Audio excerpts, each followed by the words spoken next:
I'm not fucking leaving! The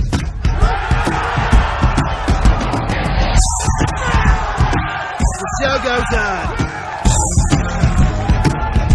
This is fire! They're gonna need to send in the National Guard, a fucking SWAT team, cause I ain't going nowhere!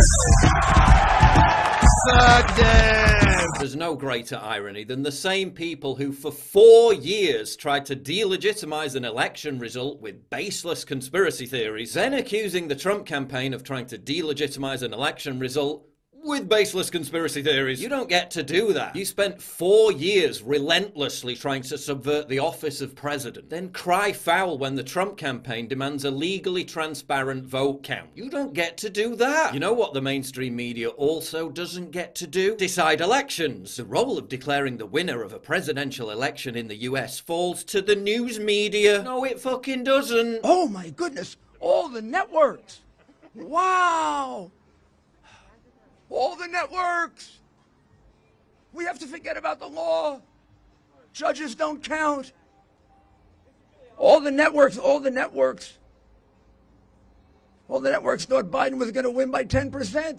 Gee, what happened? But it's not like they didn't tell you what they were going to do in advance. And you have a model scenario called the Red Mirage. What does that mean? On election night, we are going to see Donald Trump in a stronger position. The data is going to show on election night an incredible victory for Donald Trump. When every legitimate vote is tallied and we get to that final day, which will be some day after election day, it will in fact show that what happened on election night was exactly that, a mirage.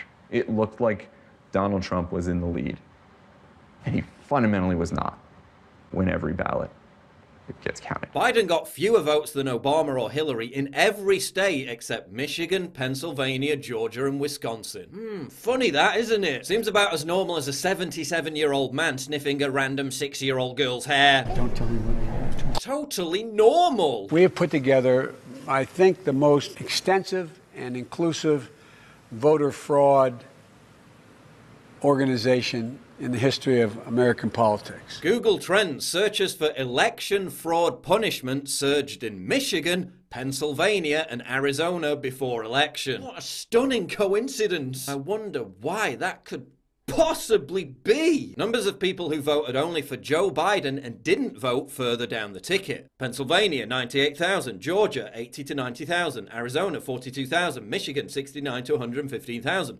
Wisconsin, 62,836. Seems legit. We've identified at least 450,000 ballots in the key states that miraculously only have a mark for Joe Biden on them and no other candidate. Still, at least Republican poll watchers were allowed to observe them all being counted.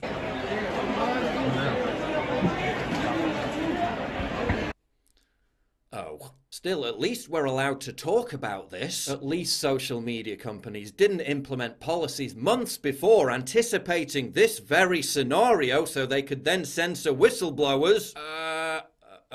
Look, it's time to just accept that Biden won fair and square. His voters were way more committed to the cause. In some cases going so far as returning from the dead to vote for him. You've got to give it up for that kind of enthusiasm. If Republicans are consistently unable to capture that key demographic, dead people, then they only have themselves to blame. Joe Biden out-thanking voters. But seriously, are the courts going to save Trump? If you believe the system stole the election from him, then it's pretty naive that that same system is just going to hand it back. So let's say Trump fails in court and Biden wins. I'm not fucking leaving! Let's say all those 4 a.m. magic ballots were totally legitimate. Who's to blame? The media. No, not the legacy media. The conservative media. Trump was basically the first president in history to run a campaign with barely any right-wing media outlets fighting his corner. The Drudge Report abandoned Trump and became indistinguishable from CNN. Fox News was so eager to call states early for Biden, they were like a giddy child waiting to open his gifts at 6 a.m. on Christmas Day. Only Ben Shapiro threw in the towel quicker. Articles like this one in The Spectator, expressing the sentiment of so-called conservatives who voted for Biden, because they wanted some kind of return to normality. I'm voting to make America boring again. You think things are going to be boring? You think you can sue for peace? You think they're just going to let you get on with your lives? You think everything's going to return to normal? Nationwide mask mandates, medical martial law. Is that normal? Returning to the fantastic policy of carpet bombing the Middle East to install Islamist dictators. Is that normal? Critical race theory brainwashing, Marxist re-education and social engineering of a generation. Is that normal? Handing political capital and influence to the same thugs who've been burning down American cities for the past 6 months. Is that normal? Just because you cooked for Biden, you don't think they're going to demand more?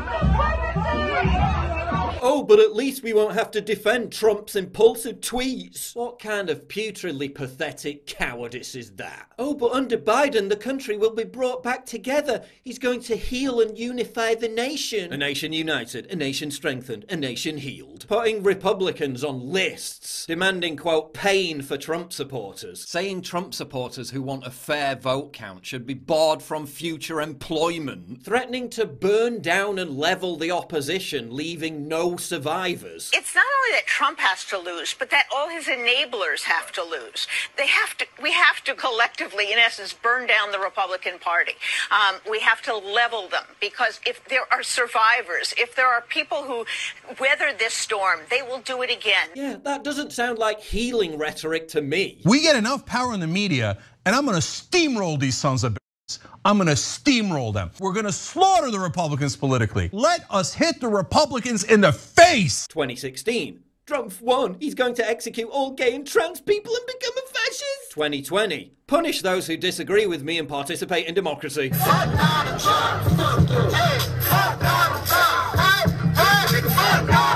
Yay, healing.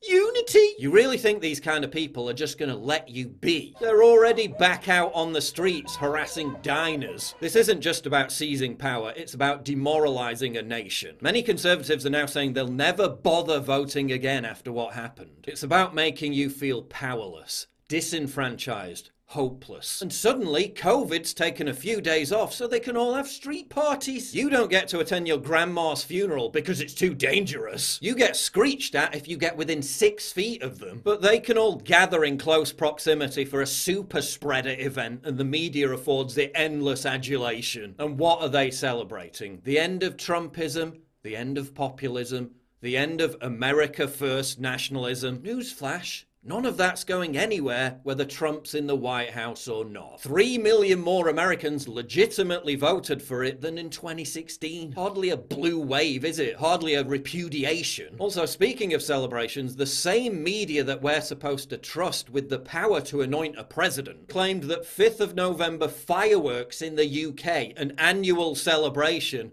was actually people celebrating Biden winning. Hey Siri, what's bonfire night? CNN also lied in claiming church bells rang out in Paris in praise of Biden. The church released a statement saying otherwise. Deliberately fake news designed to bolster Biden's legitimacy. Now suddenly, less than a week after the election, we have a COVID vaccine. Another stunningly timed coincidence. Now Biden has his coronavirus task force. Now he can take credit for saving the world from the pandemic. Such perfect timing. Did the Trump campaign make mistakes? Without a doubt. Pandering to Israel. For all his pro-Israel stuff, more Muslims than Jews voted for Trump. Pandering to minorities. So Trump got an extra 2% of the black vote compared to 2016. This is continually lauded by MAGA types who are still obsessed with not having the media call them racist. And at what cost? Democrats still got 90% of the black vote. Trump the racist won more minority votes than any GOP candidate since 1960. Yeah, but if it turns out he still lost, so what? We may have lost the White House, but at least the media can't call us racists. Who cares? How much energy did pro-Trump organizations waste in desperately trying to prove they weren't racist instead of using that energy to enlist actual voters. They hate you. They're going to call you racist anyway. Who cares? Whatever happens in the next few weeks, I think one thing's for certain. There are going to be quite a few more plot twists before this thing is said and done. More actual evidence of election interference is going to be unearthed in 1 month than in years of the Russia hysteria investigations. The media has spent 4 years fact-checking the president. Well, now it's time to fact-check the vote.